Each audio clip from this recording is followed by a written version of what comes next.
Introducción, el hilo de la promesa. Bienvenidos a la segunda entrega de nuestro gran recorrido por la memoria de la humanidad. Este relato no nace en el vacío, es la continuación directa del proyecto La Historia de la Salvación. En nuestra primera parte, recorrimos los siglos de formación de un pueblo, desde el llamado de los patriarcas hasta el eco de los profetas que clamaban en el desierto. Vimos cómo una promesa fue forjada en el fuego de la prueba, en el exilio y en la esperanza inquebrantable de una alianza que el tiempo no pudo borrar. Hoy, entramos en la segunda parte. El escenario ha cambiado. Los imperios han caído y otros se han levantado. El griego dio paso al romano, y el silencio de los profetas ha durado 400 años. Pero bajo ese silencio, la tensión ha llegado a su punto de ruptura. Nos situamos en el epicentro de la historia, donde la teología se encuentra con el polvo del camino y la profecía se encarna en la realidad política de una Judea ocupada. Esta es la crónica de la espera que terminó, del momento en que los cálculos de los sabios y los suspiros de los oprimidos convergieron en un solo nombre. Continuamos nuestro viaje. Esto es, la historia de la salvación. El tiempo de la visitación. Capítulo 1. El despertar del león. Las expectativas del Mesías.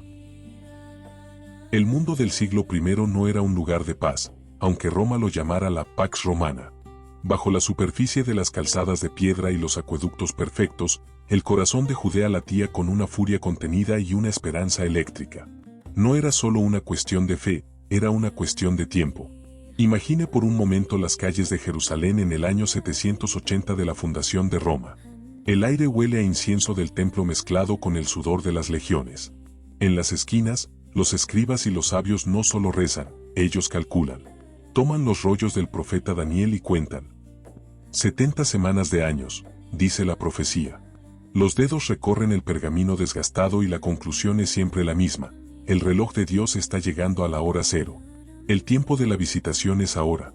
Para el judío de aquel tiempo, el cielo no estaba en silencio. Se sentía el peso de una atmósfera apocalíptica. El pueblo no buscaba un concepto abstracto de salvación, buscaba una liberación cósmica. La presencia de las águilas romanas en la ciudad santa era vista como la abominación desoladora.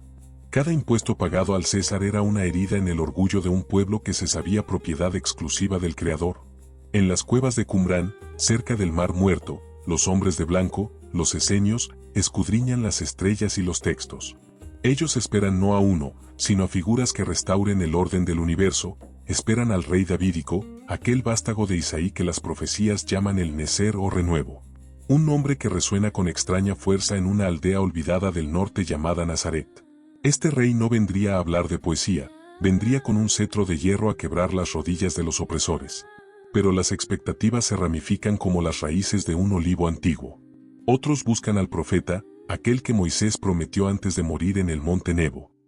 Alguien que traiga una Torá renovada, alguien que vuelva a hacer llover pan del cielo y que abra las aguas de la opresión. Y otros, los más devotos, suspiran por el sacerdote escatológico, un hombre puro que limpie la corrupción de un templo que se ha convertido en una cueva de mercaderes bajo el control de los saduceos. Sin embargo, hay un texto que pocos se atreven a comentar en voz alta por su crudeza, el siervo sufriente de Isaías. Un hombre de dolores, experimentado en quebranto. ¿Podría el Mesías ser derrotado para ser victorioso? En las escuelas rabínicas, esta idea parece una contradicción. ¿El Mesías debe ser un león, no un cordero? La tensión es tan alta que cualquier señal en el firmamento es leída como un mensaje cifrado. Saldrá una estrella de Jacob, dicen las escrituras de Números. Los ojos se vuelven al este, buscando esa luz que anuncie que el cetro ha vuelto a Israel. Pero antes de que el rey aparezca, falta una pieza en el rompecabezas. La tradición es inamovible, Elías debe volver. El profeta del fuego, aquel que no conoció la muerte, tiene que descender de los cielos o surgir del desierto para preparar el camino. Sin Elías, el día del Señor sería demasiado terrible para soportarlo. Así, entre el humo de los sacrificios y el brillo de las armaduras romanas, Judea aguarda. Los profetas han hablado, los cálculos están hechos y la esperanza es un arma cargada. El escenario está montado, las luces de la historia apuntan al desierto de Judea y el mundo contiene el aliento. El Mesías no es solo un deseo, es una necesidad histórica inminente. Introducción al capítulo 2. El proceso del matrimonio judío. En tiempos de Jesús, el matrimonio no era un evento de un solo día, sino un proceso de 2 etapas legales. Erusin, desposorio, era un contrato legal vinculante que duraba aproximadamente un año. La pareja ya se consideraba marido y mujer, pero no cohabitaban ni tenían relaciones sexuales. Romper esto requería un acta de divorcio formal. Nisuin, boda, el momento en que el novio llevaba a la novia a su casa en una procesión festiva para consumar el matrimonio. 2. La edad y el rol de María. Miriam en hebreo. Según las costumbres de la época, respaldadas por textos como la Misna, las mujeres eran desposadas poco después de alcanzar la madurez biológica, generalmente entre los 12 y 14 años. José, como artesano establecido, probablemente tendría entre 18 y 25 años. No era el anciano que a veces muestra el arte tardío, sino un hombre joven con su honor y futuro en juego. 3. El delito de adulterio y sus consecuencias. Si una mujer desposada quedaba embarazada de otro, la ley era drástica. 0 según Deuteronomio 22, del 23 al 24. El castigo teórico era la lapidación. En el siglo I, bajo ocupación romana, esto solía sustituirse por el divorcio público, que implicaba la muerte social, la pérdida de la dote y la deshonra perpetua para toda su familia. Capítulo 2. El honor y el ángel. Nazaret era una aldea de apenas 300 personas donde el honor era más valioso que el oro. En este laberinto de casas de piedra blanca, la joven Miriam, una adolescente de unos 13 años, vive los días del Erusin. Legalmente, ella ya pertenece a la casa de José, el artesano, aunque todavía duerme bajo el techo de sus padres. El contrato ha sido firmado, la dote, o moar, ha sido pagada. Solo falta un año para que José la lleve a su propia casa. Pero el silencio de una tarde ordinaria se quiebra por una intrusión de lo eterno. La anunciación no fue un susurro poético, fue un evento que puso a Miriam frente a un abismo legal y mortal. El arcángel, mensajero de Dios, Gabriel, cuyo nombre significa poder de Dios, le presenta una paradoja: será la madre del Mesías, el heredero del trono de David, pero el método de concepción no tiene precedentes. Al decir hágase, Miriam no solo acepta una bendición, acepta el riesgo de ser llamada adúltera en una cultura que apedrea a las que fallan. La crisis estalla cuando José nota el cambio en María. Como Sadik, un hombre justo y observante de la Torá, José se encuentra atrapado en un dilema desgarrador. La ley le exige denunciarla para limpiar su propio nombre y el de su linaje davídico. Si se casa con ella sabiendo que el hijo no es suyo, admite legalmente que él cometió fornicación antes del tiempo. Si la denuncia públicamente, la entrega a la vergüenza o a la muerte. José toma una decisión basada en la misericordia, decide repudiarla en secreto. Planea darle un acta de divorcio privada, sin dar explicaciones, cargando él mismo con la sospecha de haberla abandonado, para salvar la vida de ella. Es el sacrificio silencioso de un hombre que prefiere perder su reputación antes que destruir a quien ama. Pero mientras duerme, en el estado de Alom, sueño profético, el cielo interviene nuevamente. No es un sueño común, es una visión que reinterpreta las escrituras de Isaías sobre la Virgen que dará a luz. Dios le habla al hijo de David y le pide algo más difícil que la justicia, le pide fe. No temas recibir a María. Al despertar, José no duda. El honor del artesano se rinde ante el plan de la salvación. En contra de todas las habladurías de la aldea, en contra de la lógica de sus pares, José acelera el proceso. Toma a Miriam por esposa, la protege bajo su techo y asume la paternidad legal de aquel que las naciones esperan. El hogar de Nazaret se convierte en el lugar más seguro del mundo, custodiado por el silencio de un hombre justo y la valentía de una mujer que creyó lo imposible. Capítulo 3. El trono y el pesebre. El año es el 750 de la fundación de Roma. Jerusalén es una joya de mármol blanco y oro, pero sobre ella se proyecta una sombra alargada y oscura, la de Herodes el Grande. Este hombre, un genio arquitectónico poseído por la locura, se sienta en un trono que sabe que no le pertenece por derecho divino, sino por favor romano. En sus ojos se lee el terror de quien sabe que su dinastía es un castillo de naipes. Ha matado a su esposa, ha ejecutado a sus hijos. Para Herodes, el poder es un altar que exige sacrificios constantes. A miles de kilómetros, en la colina del Palatino, el emperador Octavio Augusto, el hijo del divino Julio, firma un decreto que cambiará el destino del mundo. Es el edicto del censo. El imperio necesita dinero para sus legiones y el César quiere que cada hombre sea registrado en su tierra de origen. Es una maquinaria burocrática perfecta, una red que se extiende desde las brumas de Britania hasta las arenas de Judea. En la lejana Galilea, en la aldea de Nazaret, un hombre llamado José recibe la orden. Él es un tectón, un artesano de la piedra y la madera, pero su sangre guarda un secreto milenario, es un descendiente directo del rey David. Junto a él, María, en un estado de gravidez avanzada, se prepara para un viaje de 5 días a través del accidentado terreno de Samaria. No caminan solos, llevan consigo el peso de una promesa que ha esperado 7 siglos para cumplirse. El destino es Belén, la antigua Efrata. El nombre no es casual, en hebreo es Beit Lehem, la casa del pan. Mientras el mundo romano rinde culto a la fuerza, en esta pequeña aldea se está preparando el alimento espiritual de la humanidad. Al llegar, la ciudad está desbordada por el censo. No hay lugar en el Cataluma, el aposento de invitados. Se refugian en una de las cuevas de piedra caliza que sirven de establo para las casas de la aldea. Allí, entre el calor de los animales y el olor a paja seca, ocurre lo impensable. El infinito se hace finito. El que sostiene las galaxias emite su primer llanto como un recién nacido frágil. En los campos cercanos, en la torre de Migdal Eder, los pastores vigilan. Estos hombres no son marginados sociales, son los guardianes de los corderos del sacrificio para el templo de Jerusalén. Conocen la perfección que se requiere para una ofrenda a Dios. Cuando el cielo se rasga con una luz que no es de este mundo y los ángeles anuncian el nacimiento, estos pastores corren hacia la cueva. No encuentran a un guerrero con armadura de oro, sino a un niño envuelto en pañales de lino, recostado en un comedero de animales. La noticia llega pronto a los oídos de Herodes a través de unos sabios venidos del oriente, expertos en las estrellas que han seguido la conjunción de Júpiter y Saturno en la constelación de Piscis. Para los magos, es una señal cósmica, para Herodes, es una sentencia de muerte. El rey de los judíos por decreto de Roma ha encontrado al rey de los judíos por decreto del cielo. El choque entre el reino del miedo y el reino del amor ha comenzado. Herodes afila su espada, ignorando que el niño del pesebre ya ha conquistado el tiempo mismo. El censo de Augusto registró un nombre más, pero la historia acabaría contando los años a partir de ese preciso momento.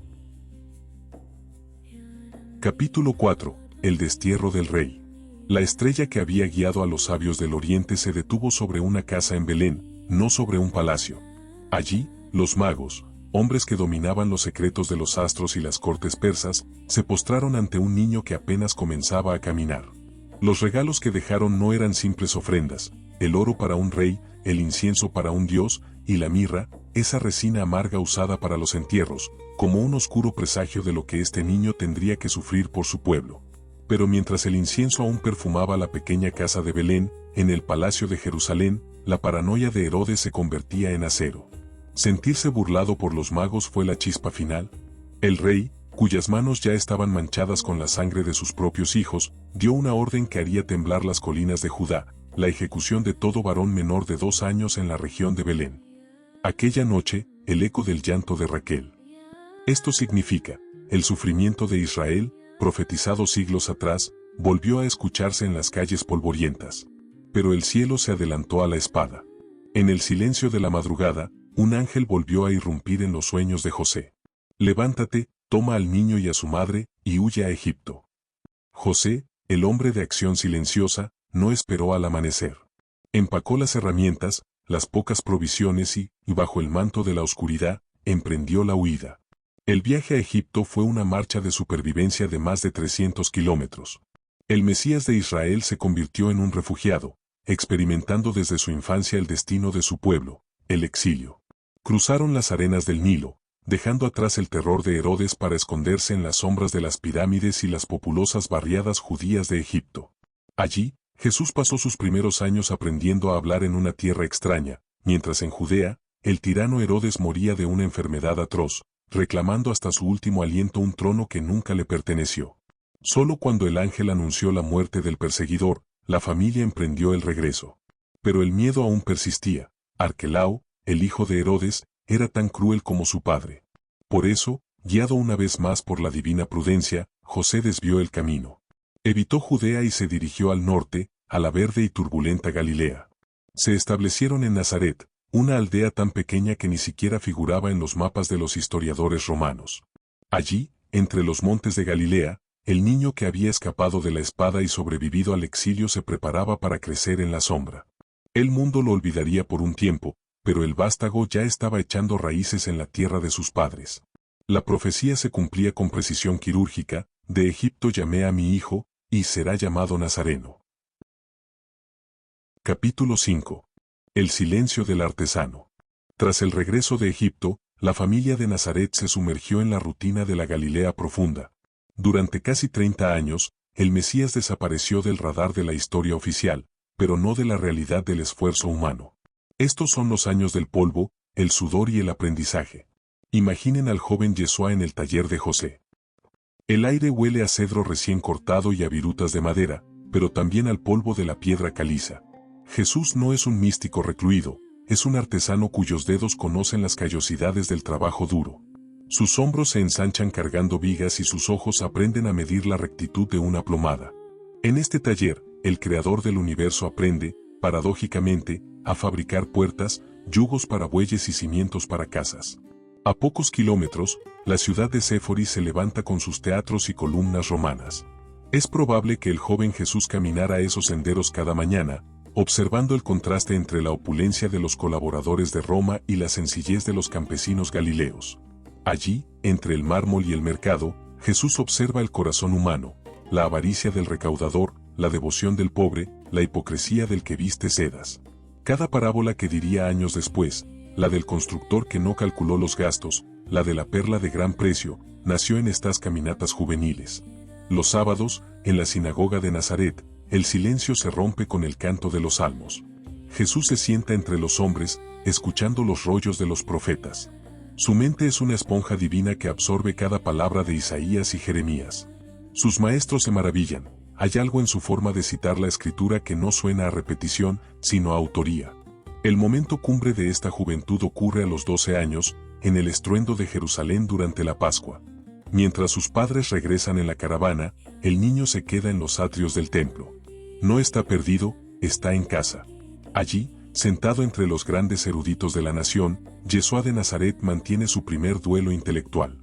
No es un niño arrogante, es un buscador de la verdad que deja a los ancianos sin aliento con su comprensión de la voluntad de Dios. En los negocios de mi padre me es necesario estar, responde a una María angustiada. Es la primera grieta en el velo. El artesano sabe que su destino no es construir casas de madera, sino un reino que no tendrá fin. Jesús regresa a Nazaret y se somete. Aprende la obediencia en lo cotidiano.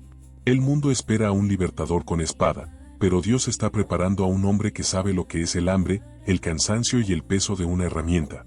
El león de Judá está creciendo en el silencio, esperando el sonido de una voz en el desierto que anuncie que el tiempo ha llegado.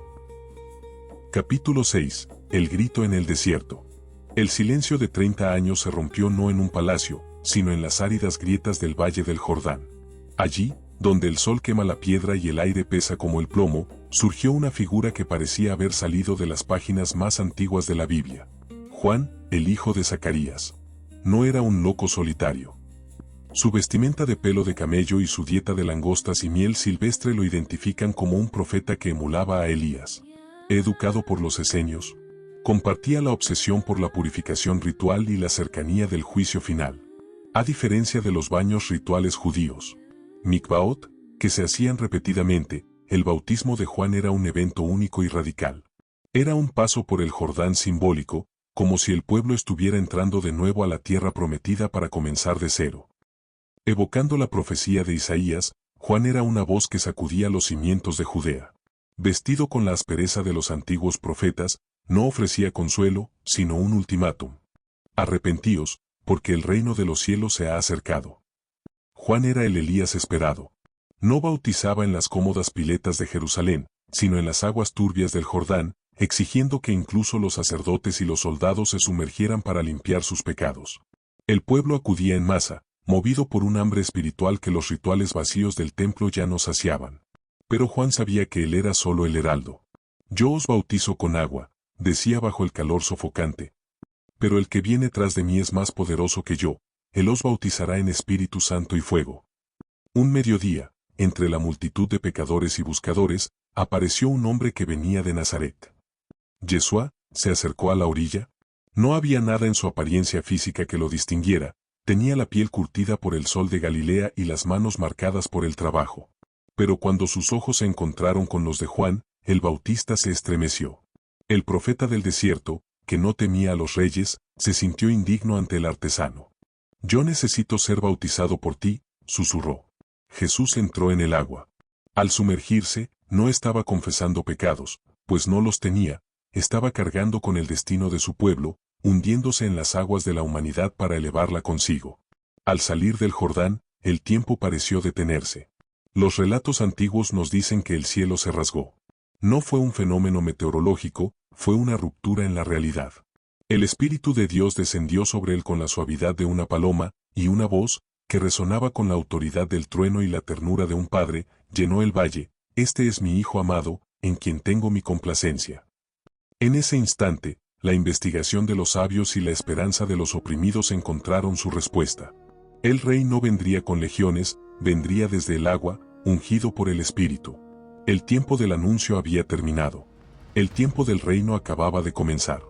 Pero antes de enfrentarse al mundo, el Espíritu lo empujaría hacia donde todo comenzó para su pueblo, el desierto. Capítulo 7. El fuego y la red. Después de la gloria del Jordán, el Espíritu no llevó a Jesús a un palacio, sino a las fauces de un lugar desierto. La tradición supone el desierto de Judea. Probablemente el lugar fue el Monte de la Cuarentena, cerca de Jericó. Un lugar de cuevas calcinadas por el sol donde el aislamiento induce a un estado de conciencia alterada y vulnerabilidad física extrema. Durante 40 días, el artesano de Nazaret se enfrentó al silencio ensordecedor de las piedras y al hambre que muerde las entrañas. En esa soledad absoluta, donde la línea entre la vida y la muerte es delgada como un suspiro, ocurrió el duelo más importante de la historia. No fue una lucha de espadas, sino de palabras y voluntades. El tentador, astuto y sutil, le ofreció a Jesús los 3 atajos que cualquier líder humano habría tomado. «Convierte estas piedras en pan», le susurró, apelando al hambre del pueblo. «Lánzate del templo», le propuso, apelando al deseo de milagros espectaculares. «Dame tu lealtad y te daré los reinos del mundo», le ofreció finalmente, apelando al poder político para aplastar a Roma. Pero Jesús, con la mente templada en el fuego de la Torá, rechazó cada oferta. No sería un Mesías de circo ni un tirano de hierro, sería el Mesías del servicio y el sacrificio. Venció donde Israel había fallado, emergiendo del desierto con una claridad absoluta sobre su misión.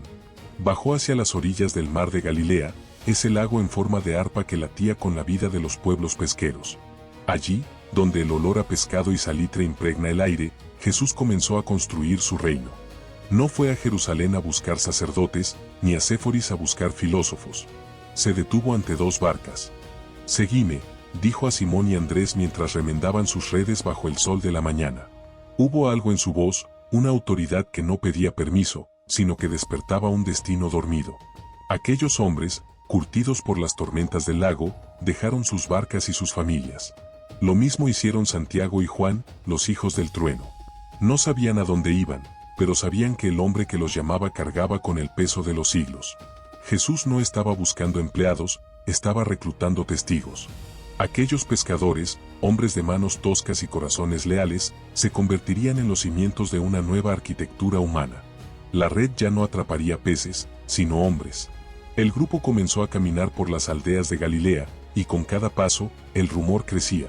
El reino de Dios ya no era un cálculo de los escribas, era una realidad que caminaba, comía y llamaba por su nombre a los olvidados. El fuego del desierto se había convertido en la luz de las aldeas. Capítulo 8. El vino de la promesa. El polvo del desierto todavía estaba en las sandalias de Jesús cuando recibió una invitación que marcaría el tono de su mensaje. No fue a una sinagoga ni a un tribunal, sino a una boda en la pequeña aldea de Caná. Allí, entre el sonido de las flautas, las risas de los niños y el baile de los invitados, el Mesías se mostró no como un juez severo, sino como un invitado que celebraba el amor humano. En mitad de la fiesta, ocurrió lo impensable para la hospitalidad de Galilea, las tinajas de vino se vaciaron. El silencio comenzó a extenderse entre los sirvientes, y la sombra de la vergüenza se cernía sobre los novios. Cabe aclarar que el vino se acabara no era un detalle logístico menor, era una catástrofe social. En una cultura basada en el honor, la familia de los novios quedaría marcada por la humillación durante décadas. Fue entonces cuando María, que observaba desde la sabiduría de quien ha guardado silencios durante 30 años, se acercó a su hijo. No hubo necesidad de grandes explicaciones. «¿No tienen vino?», susurró. La respuesta de Jesús, «Aún no ha llegado mi hora», fue el último destello de su vida privada antes de que el velo se rasgara para siempre. María, con una fe que no conocía dudas, dio la instrucción definitiva a los sirvientes. «Haced lo que Él os diga». Jesús señaló 6 grandes tinajas de piedra. Según la ley levítica, los recipientes de piedra no contraían impureza ritual. Eran objetos caros, fríos y pesados destinados a los rituales de purificación. «Llenadlas de agua», ordenó. Jesús utiliza recipientes destinados a rituales de limpieza externa para llenarlos de vino, símbolo de alegría y de la era mesiánica. Es una declaración visual. La religión de la limpieza externa está siendo transformada en la religión de la abundancia interna. Los hombres las llenaron hasta el borde. En ese instante, sin conjuros ni gestos teatrales, la sustancia misma de la creación obedeció a su autor. El agua, símbolo de la ley y la limpieza antigua, se transformó en un vino cuya fragancia y color desafiaban cualquier cosecha humana. Cuando el maestresala probó el líquido, quedó atónito. «Todos sirven primero el buen vino», exclamó. «Pero tú has guardado el mejor hasta ahora». No era solo vino, era la señal de que algo nuevo había irrumpido en la historia. El reino de Dios no venía a imponer más cargas de purificación, sino a traer una alegría que el mundo no podía agotar. Aquella tarde, en una cocina humilde de Galilea, sus discípulos vieron por primera vez su gloria. Comprendieron que el hombre que seguían tenía poder sobre la materia, pero que usaba ese poder para rescatar la dignidad del hombre en sus momentos de fragilidad. La fiesta continuó, pero para los que estaban allí, el mundo ya no era el mismo. El artesano de Nazaret había comenzado a derramar el vino de una nueva alianza, y el sabor de la eternidad acababa de tocar los labios de la humanidad. Capítulo 9. El Sermón de la Montaña. El sol de la mañana comenzaba a calentar las colinas verdes que rodean el mar de Galilea. No había incienso, ni trompetas, ni el eco de las piedras del templo. El escenario era la naturaleza misma. Jesús subió a una de aquellas laderas y, al sentarse, miles de ojos se clavaron en él. Eran hombres de manos agrietadas, mujeres con velos gastados y buscadores que habían caminado kilómetros para escuchar algo que les devolviera la dignidad. Entonces, Jesús abrió la boca y el mundo conocido empezó a tambalearse. Sus primeras palabras no fueron órdenes, sino bendiciones que sonaban a locura para los oídos romanos. «Dichosos los pobres, dichosos los que lloran, dichosos los que tienen hambre y sed de justicia». En aquel monte, Jesús estaba volcando la pirámide del poder. Estaba diciendo que en su reino, los que no tienen nada lo tienen todo, y que los que sufren son los invitados de honor de Dios. Pero el sermón no se quedó en consuelo. Jesús comenzó a trazar el mapa de un nuevo tipo de ser humano. Con una autoridad que hacía temblar a los escribas presentes, tomó la ley de Moisés y la llevó a una profundidad aterradora y hermosa. «Habéis oído que se dijo, ojo por ojo», resonó su voz en el anfiteatro natural, «pero yo os digo, amad a vuestros enemigos». No hablaba de un amor sentimental, sino de un amor revolucionario, una fuerza capaz de romper el ciclo del odio que mantenía a Judea encadenada. Enseñó que la verdadera religión no ocurre en las esquinas de las calles para ser vistos, sino en lo secreto del corazón. Les dio una oración, corta y profunda, que llamaba a Dios. Abba, un término de una intimidad escandalosa. Padre. Les pidió que no se afanaran por el mañana, señalando a los lirios del campo y a las aves del cielo, recordándoles que eran hijos de un rey que cuida de los suyos. Cuando terminó, un silencio absoluto envolvió la colina. La gente estaba atónita. No era solo lo que decía, sino cómo lo decía. No citaba a otros maestros para validarse, hablaba como si él mismo hubiera escrito las estrellas. Aquel día, la ética de la humanidad cambió para siempre. La ley ya no estaba en tablas de piedra custodiadas por sacerdotes, ahora estaba escrita en el aire, en el corazón de los humildes y en la luz de aquella montaña que iluminaría los siglos venideros. Capítulo 10. Señales en la ciudad del lago. Cuando Jesús bajó de la montaña, no regresó a la carpintería. Se dirigió a Cafarnaúm, una ciudad donde el dinero de los impuestos romanos se mezclaba con el olor a red y pescado. Aquella ciudad junto al mar de Galilea se convirtió en su hogar, pero también en el escenario donde las palabras del sermón se hicieron carne y hueso. En las calles estrechas de Cafarnaúm, el reino de Dios dejó de ser una teoría para convertirse en una fuerza sísmica. La noticia corrió como el fuego. El maestro no solo hablaba con autoridad, sino que su sola presencia restauraba lo que estaba roto. En la casa de Pedro, la fiebre abandonaba a los enfermos. En la sinagoga, los hombres atormentados encontraban la paz. Jesús no evitaba el dolor humano, se sumergía en él. Uno de los momentos más dramáticos ocurrió cuando 4 hombres, desesperados por salvar a un amigo paralítico, rompieron el techo de una casa para bajar la camilla ante Jesús. El maestro, mirando más allá de las piernas inertes, fue a la raíz del mal. Hijo, tus pecados te son perdonados. Aquellas palabras cayeron como un rayo entre los doctores de la ley presentes. ¿Quién era este artesano para perdonar pecados? Para demostrar que el reino era integral, Jesús ordenó al hombre levantarse. Cuando el paralítico caminó cargando su propia litera, Cafarnaúm comprendió que la autoridad de Jesús no conocía límites entre lo espiritual y lo físico. Pero el poder de Jesús no se detenía en los muros de la ciudad. Una noche, mientras cruzaban el lago en una barca pesquera, una tormenta feroz amenazó con tragárselos. Mientras sus discípulos, marineros expertos, temblaban de terror, Jesús dormía sobre un cabezal. Al ser despertado, no se asustó, increpó al viento y al mar como quien reprende a un servidor doméstico. Calla, enmudece. El gran silencio que siguió a la tempestad fue más aterrador para los discípulos que la tormenta misma. ¿Quién es este?, se preguntaban. ¿Que hasta el viento y el mar le obedecen? En Cafarnaúm y sus alrededores, Jesús estaba reescribiendo la realidad. Estaba tocando a los leprosos que nadie quería ver, comiendo con los recaudadores de impuestos que todos odiaban y devolviendo la vista a los ciegos. Cada milagro era una parábola en acción, cada sanidad era un grito de guerra contra la oscuridad. El reino ya no era una promesa lejana, estaba allí, caminando por la arena del lago, sanando corazones y desafiando a todo aquel que creía que el mundo no podía cambiar. Capítulo 11. La sombra en el camino.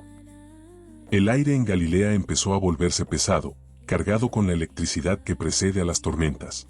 La fama de Jesús ya no era un murmullo de aldea, se había convertido en un expediente abierto en los centros de poder. En Jerusalén, un triunvirato de enemigos comenzaba a tejer una red invisible pero letal. Los fariseos, guardianes celosos de la pureza, veían en su interpretación del Sabbat una herida de muerte a la ley.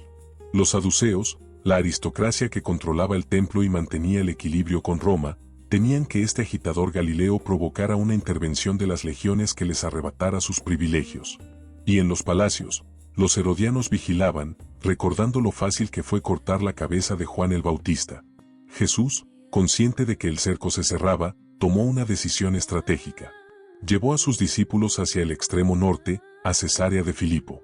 Era un escenario cargado de simbolismo, una ciudad construida sobre una roca masiva, dedicada al culto del César y llena de nichos dedicados al dios griego Pan. Allí, en el corazón del paganismo y el poder imperial, Jesús lanzó la pregunta que definiría la historia. ¿Quién dice la gente que soy yo? Tras escuchar los rumores que lo comparaban con Elías o Juan, Pedro pronunció las palabras que marcaron el fin del misterio. Tú eres el Cristo, el Mesías. Pero la victoria fue agridulce.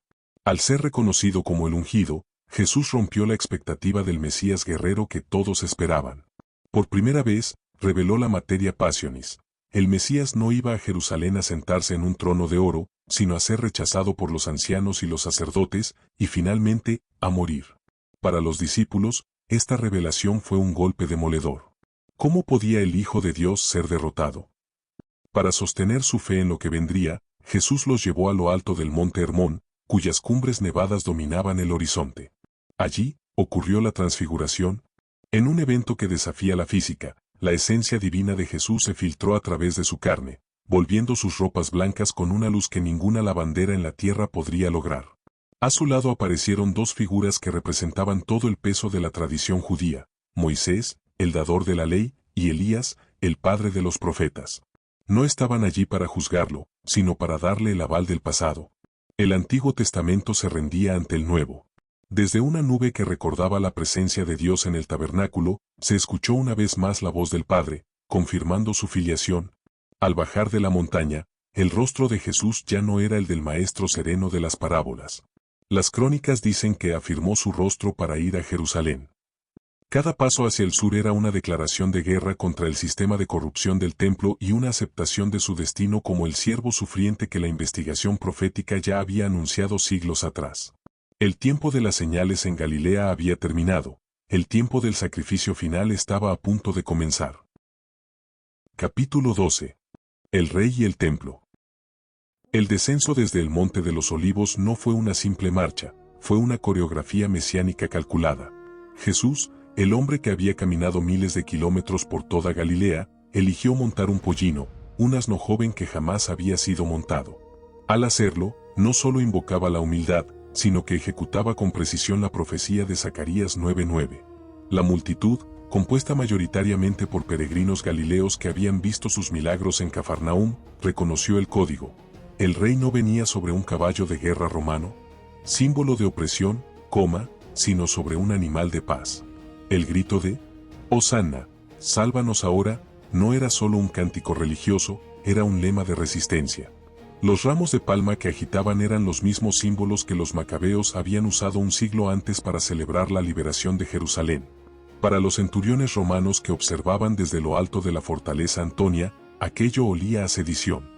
Jesús entraba en la ciudad como un soberano, mientras los mantos tendidos en el suelo formaban una alfombra roja improvisada para el hijo de David. Pero el clímax ocurrió al cruzar las puertas del templo de Herodes, esa maravilla de mármol blanco y oro que dominaba el horizonte. Jesús se dirigió directamente al atrio de los gentiles. Allí, la investigación nos revela un sistema de explotación despiadado. Los peregrinos, llegados de todo el mundo romano, eran obligados a cambiar sus monedas, impuras, con la imagen del César, por el ciclo de Tiro para pagar el impuesto del templo. Los cambistas aplicaban tasas usureras, y los vendedores de palomas cobraban precios exorbitantes a los más pobres por animales para el sacrificio. La indignación de Jesús no fue un arrebato de ira común, fue un juicio profético sobre una institución que había olvidado su propósito. Improvisando un látigo con cuerdas de cáñamo, Jesús arremetió contra las mesas de madera. El sonido del metal rodando por las losas de piedra y el estruendo de los bancos volcados silenciaron el mercado. Mi casa será llamada casa de oración, pero vosotros la habéis hecho cueva de ladrones. Al usar la frase, cueva de ladrones, Jesús estaba citando a Jeremías, sugiriendo que el templo se había convertido en un refugio donde los corruptos creían estar seguros de la justicia divina. Durante el resto de la semana, bajo los pórticos de mármol, Jesús sostuvo duelos intelectuales con la aristocracia sacerdotal. Cuando le tendieron la trampa del tributo al César, su respuesta fue un golpe maestro de lógica judía, al examinar el denario de plata y decir: «Dad al César lo que es del César y a Dios lo que es de Dios». Jesús estaba afirmando que, si bien la moneda lleva la efigie del emperador, el ser humano lleva la imagen de Dios, imago Dei, y, por lo tanto, el hombre le debe su lealtad absoluta al Creador, no al Estado. Aquella noche, mientras se retiraba a la aldea de Betania, el Sanedrín ya había tomado una decisión. El sistema económico y religioso había sido humillado. La purificación del templo había sido la gota que colmó el vaso. Los sumos sacerdotes, temiendo que la multitud lo proclamara rey durante la cena de Pascua, aceleraron sus planes. La sombra de la traición ya se movía entre los 12, y la ciudad de Jerusalén se preparaba para el sacrificio del Cordero que ella misma no supo reconocer. Capítulo 13. El Cordero y la prensa. La noche de Jerusalén estaba saturada por el olor del asado de miles de corderos y el humo de las hierbas amargas que flotaba desde cada hogar. Jesús, sin embargo, no se encontraba en un salón de banquetes oficial. La investigación apunta a que el aposento alto estaba ubicado en el barrio de los Esenios, una comunidad de ascetas que seguía un calendario solar distinto al del templo. Esto permitió a Jesús celebrar su seder de Pesaj una noche antes que la aristocracia de Jerusalén, asegurando que su propio sacrificio coincidiera exactamente con la hora en que los sacerdotes degollaran los corderos oficiales al día siguiente. En la penumbra de la habitación, Jesús rompió los protocolos sociales de Oriente Medio. Se despojó de su túnica de artesano y, asumiendo el rol de un esclavo no judío, el escalafón más bajo de la servidumbre, comenzó a lavar los pies de sus discípulos. El sonido del agua golpeando el lebrillo de piedra fue el único reproche al orgullo de los 12, que minutos antes discutían sobre jerarquías. Con este acto, Jesús dejó claro que su reino no era una estructura de mando, sino una de servicio absoluto. Al sentarse a la mesa, la cena ritual tomó un giro revolucionario. Cuando tomó el pan ácimo, el pan de la aflicción, y la copa de la bendición, no repitió las fórmulas antiguas sobre la salida de Egipto. Al decir, este es mi cuerpo y esta es mi sangre, Jesús se autoproclamó como el nuevo Cordero. Estaba estableciendo una nueva alianza que ya no requeriría la sangre de animales, sino la suya propia. En ese momento, Judas Iscariote abandonó la sala. Su traición no fue un impulso. Las 30 piezas de plata que había pactado representaban legalmente el precio de un esclavo herido según el Éxodo, un insulto final a la dignidad del Maestro. Bajo la luz plateada de la luna de Pascua, el grupo cruzó el valle del Cedrón para refugiarse en Getsemaní, la prensa de aceite. Mientras los discípulos, abrumados por la fatiga y el vino ritual, caían en un sueño pesado, Jesús entró en la prensa espiritual. La investigación médica identifica lo que sucedió después como hematidrosis. Bajo un estrés psicológico que colapsaba su sistema nervioso, los capilares de sus glándulas sudoríparas estallaron, provocando que su sudor se tiñera con sangre real. Solo, rodeado de olivos centenarios cuyos troncos retorcidos parecían reflejar su agonía. Jesús luchó con la copa. No era el miedo a la muerte física lo que le hacía sangrar, sino el peso de cargar con la ruptura moral de toda la humanidad. Abba, susurró, usando el término arameo más íntimo para un padre. Que no se haga mi voluntad, sino la tuya. La batalla interior terminó justo cuando el brillo de las antorchas y el metal de las armas de la guardia del templo irrumpieron en el huerto. Judas se adelantó y selló el destino del grupo con un beso, la señal acordada para que los guardias no confundieran a su objetivo en la oscuridad. Jesús no se resistió. Mientras sus amigos huían por las laderas del Monte de los Olivos, el rey fue encadenado como un criminal común. El artesano que había transformado el agua en vino y multiplicado los panes, caminaba ahora hacia el juicio que cambiaría el curso de la eternidad. Capítulo 14. El Tribunal de los Hombres. La noche de Jerusalén se desgarró con el sonido de sandalias militares y el brillo de las antorchas. Jesús fue arrastrado desde el huerto hasta la residencia de Caifás. La investigación técnica revela que este proceso fue una violación sistemática de la propia Misná judía. Las leyes prohibían estrictamente los juicios capitales durante la noche, en vísperas de festivos o fuera del recinto oficial del templo. Lo que ocurrió en el palacio del sumo sacerdote no fue un juicio, fue un interrogatorio clandestino diseñado para forzar una confesión antes de que la multitud galilea despertara. En el centro del salón, rodeado de una aristocracia sacerdotal que temía perder su equilibrio con Roma, Jesús guardó un silencio absoluto frente a testigos comprados cuyos testimonios se desmoronaban por sus propias contradicciones. Fue entonces cuando Caifás, rompiendo el protocolo de imparcialidad, lanzó el conjuro legal definitivo: ¿eres tú el Mesías, el Hijo del Bendito? Jesús, con la majestad de quien ya no tiene nada que ocultar, no solo aceptó el título, sino que citó la profecía de Daniel 7, veréis al Hijo del Hombre sentado a la diestra del poder. Al igualarse con la divinidad, Caifás rasgó sus vestiduras de lino, un gesto ritual que simbolizaba que la blasfemia era tan grave que el corazón del sacerdote se rompía con el tejido. Al clarear el día, el escenario cambió al pretorio, la sede del poder romano. El Sanedrín, sabiendo que a Roma no le importaban las disputas teológicas, transformó la acusación de blasfemia en sedición política. Presentaron a Jesús ante Poncio Pilato como un rebelde que prohibía pagar impuestos al César y se proclamaba rey. Pilato, un prefecto conocido por su pragmatismo brutal, se encontró con un dilema inesperado. Al interrogar a Jesús en privado, descubrió que su reino no se basaba en legiones, sino en la verdad. ¿Qué es la verdad? Preguntó el romano con el cinismo de quien solo cree en el acero. La investigación histórica nos muestra a un Pilato atrapado. Sabía que Jesús era inocente de traición, pero los líderes del templo lanzaron la amenaza política final. Si lo sueltas, no eres amigo del César. Para un funcionario romano, esa frase era una sentencia de muerte profesional. En un intento de saciar la sed de sangre de la multitud manipulada, Pilato ordenó la flagelación. Los soldados utilizaron el flagrum, un látigo con bolas de plomo y astillas de hueso que destrozaba el tejido muscular hasta dejar los huesos a la vista, buscando un shock hipovolémico que debilitara al reo antes de la cruz. En el patio de la soldadesca, la tortura se convirtió en una parodia cruel. Le hundieron una corona de espinas de largos pinchos en el cuero cabelludo, una de las zonas más vascularizadas del cuerpo, y lo envolvieron en un manto púrpura viejo. Tras presentarlo al pueblo al grito de «Exe homo», «He aquí el hombre», Pilato cedió. Pidió una palangana y se lavó las manos, un gesto que intentaba transferir la culpa moral al pueblo, aunque la firma legal era suya. Mientras el asesino Barrabás era liberado, el artesano de Nazaret recibía el patibulum, el travesaño de la cruz, sobre sus hombros desgarrados. El juicio de los hombres había terminado, la ejecución del Dios hecho hombre comenzaba su ascenso hacia la colina de la calavera. Capítulo 15. El sacrificio en el monte.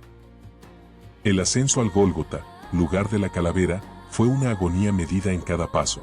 La investigación arqueológica sitúa este lugar en una antigua cantera de piedra caliza fuera de la segunda muralla de Jerusalén. Jesús, ya en un estado de shock hipovolémico tras la flagelación, no pudo cargar el peso del patibulum, el travesaño horizontal de la cruz. Su piel, convertida en una masa de tejido expuesto, rozaba la madera rugosa mientras un hombre llamado Simón de Cirene era forzado a asistirle para evitar que el reo muriera antes de llegar al sitio de ejecución. Al llegar a la cima, los soldados romanos procedieron con la eficiencia mecánica de una máquina de guerra. No usaron cuerdas, sino clavos de hierro de unos 13 a 18 centímetros. La investigación forense moderna aclara que no fueron clavados en las palmas, sino en el espacio de destote en las muñecas, el único lugar capaz de sostener el peso del cuerpo sin desgarrarse. Cada golpe de martillo comprimía el nervio mediano, enviando descargas de dolor insoportable por los brazos. Sus pies fueron superpuestos y atravesados por un solo clavo largo, fijándolo al poste vertical o estipes. La crucifixión era, técnicamente, una muerte por asfixia. Para poder exhalar el dióxido de carbono, Jesús debía apoyarse sobre el clavo de sus pies y estirar sus brazos, rozando su espalda destrozada contra la madera. Era una lucha constante por cada respiración. Sobre su cabeza, el titulus crucis redactado por Pilato cumplía la ley romana de exhibir el cargo, Jesús Nazareno, Rey de los Judíos. Mientras los soldados se repartían sus vestiduras, cumpliendo sin saberlo antiguas profecías, Jesús pronunciaba sus 7 palabras, incluyendo el perdón para sus ejecutores y el cuidado de su madre. A mediodía, un fenómeno atmosférico cubrió Judea de tinieblas durante 3 horas. La investigación sugiere un oscurecimiento que resonaba con el día del Señor de los profetas. A la hora novena, las 3 de la tarde, el momento exacto en que el gran shofar del templo anunciaba el sacrificio de los corderos pascuales, Jesús lanzó un grito de victoria, Tetelestai, consumado es. No fue una rendición, fue el anuncio de que la deuda estaba pagada. Al morir, su corazón, sometido a un estrés extremo, sufrió probablemente una ruptura cardíaca, lo que explica la salida de sangre y agua cuando el centurión perforó su costado con la lanza. El impacto fue inmediato. En el templo, el velo de casi 10 centímetros de grosor que protegía el lugar santísimo se rasgó de arriba abajo, simbolizando que la barrera entre Dios y el hombre había caído. A los ladrones les quebraron las piernas para que no pudieran apoyarse y murieran rápido. A Jesús no, porque ya había muerto por el shock y la rotura cardíaca, cumpliendo la ley pascual de que no se quebrará hueso suyo. José de Arimatea, un miembro del Sanedrín que no había consentido el juicio, reclamó el cuerpo. Con la ayuda de Nicodemo, envolvieron al artesano de Nazaret en lienzos de lino con mirra y áloe, depositándolo en una tumba nueva tallada en la roca de la cantera. Una gran piedra circular selló la entrada, y mientras el sol se ponía para el inicio del Sabbat, Jerusalén quedó en un silencio sepulcral. El Cordero había muerto, pero la semilla de la resurrección ya estaba enterrada en las entrañas de la tierra. Capítulo 16. La tumba vacía y el amanecer de la esperanza. El domingo amaneció con un gris plomizo que apenas empezaba a teñirse de oro en el horizonte de Jerusalén. El aire estaba impregnado del aroma a incienso del templo y el olor a tierra húmeda del jardín de Arimatea. Un pequeño grupo de mujeres, encabezado por María Magdalena, caminaba en silencio, cargando frascos de especias. Su única preocupación era práctica y sombría. ¿Quién nos removerá la piedra? Al llegar, el suelo bajo sus pies pareció exhalar un suspiro. La gran piedra circular, que debería haber sellado el destino del Galileo, estaba desplazada de su carril, dejando la entrada como una boca abierta hacia la oscuridad. No había guardias, solo el eco del viento entre los olivos. Al entrar, el frío de la muerte había sido reemplazado por una luz que no provenía de ninguna antorcha. Allí, donde habían depositado el cuerpo destrozado el viernes por la tarde, solo quedaban los lienzos de lino. Pero no estaban desordenados, estaban allí, aplanados por el peso de la ausencia, y el sudario que había cubierto su rostro estaba cuidadosamente doblado en un lugar aparte. Un joven vestido de blanco, cuya presencia irradiaba una autoridad que desafiaba la lógica, les dio la noticia que fracturaría el tiempo. ¿Por qué buscáis entre los muertos al que vive? No está aquí, ha resucitado. María Magdalena corrió. Sus sandalias golpeaban las piedras de la ciudad mientras el corazón le martilleaba el pecho. Encontró a Pedro y a Juan ocultos tras puertas cerradas por el miedo. Al oír lo imposible, los dos hombres corrieron hacia el jardín. Juan, más joven, llegó primero, pero fue Pedro quien, con su ímpetu habitual, entró en la cámara. Allí, frente a los lienzos vacíos, el pescador de Galilea comprendió que la red de la muerte se había roto. No era un robo, un ladrón no se toma el tiempo de doblar el sudario. Era una victoria. Poco después, en la soledad del jardín, María lloraba junto a la entrada. Un hombre, a quien ella confundió con el hortelano, se le acercó. Solo cuando él pronunció su nombre, Mariam, con esa voz que había calmado tormentas y sanado leprosos, ella lo reconoció. Rabbuni, exclamó, intentando aferrarse a lo que creía perdido. El amanecer de la esperanza no fue un evento ruidoso de legiones celestiales, sino un encuentro personal en un jardín. El artesano de Nazaret, el cordero sacrificado, caminaba de nuevo, pero ahora sus heridas eran trofeos de una guerra ganada. La sombra de la cruz se había disuelto en la luz de un domingo que no tendría fin. La historia de la humanidad, hasta entonces un camino ciego hacia la fosa, se había convertido en un sendero abierto hacia la eternidad. Epílogo, el eco en el tiempo. El sol de aquel primer domingo de resurrección no solo iluminó un jardín en las afueras de Jerusalén, encendió un fuego que las legiones de Roma, las hogueras de la Inquisición y el escepticismo de la modernidad no han podido apagar. Jesús de Nazaret no dejó monumentos de mármol ni tratados escritos de su propia mano. Su legado se escribió en el corazón de hombres y mujeres. El artesano que trabajó la madera en Galilea terminó reconstruyendo los cimientos del mundo. Al final de nuestra narración, nos queda la imagen de un hombre que fue juzgado por el tiempo, pero que terminó siendo el juez de la historia. La cruz, que una vez fue el punto final de una vida, se convirtió en el punto de partida de una nueva creación. Las señales en la ciudad del lago, la sombra en el camino, el tribunal de los hombres y el sacrificio en el monte no fueron estaciones hacia un final, sino los pasos necesarios para un nuevo comienzo. El amanecer de la esperanza sigue proyectando su luz, recordándonos que, en la narrativa de este artesano, la última palabra nunca la tiene la muerte. Te invito a dar el paso definitivo en nuestra serie. En la parte 3, de la resurrección a la ascensión, seremos testigos de lo imposible. Veremos cómo el miedo se transforma en un valor inquebrantable. Caminaremos junto a los discípulos en la ruta hacia Emaús. Y presenciaremos el momento en que un pequeño grupo de hombres recibe una comisión que cambiaría el mapa del mundo para siempre. El sepulcro está vacío, pero la misión apenas comienza. No te pierdas el próximo capítulo de esta historia que sigue viva. Suscríbete para ser el primero en ver la parte 3. El viaje continúa.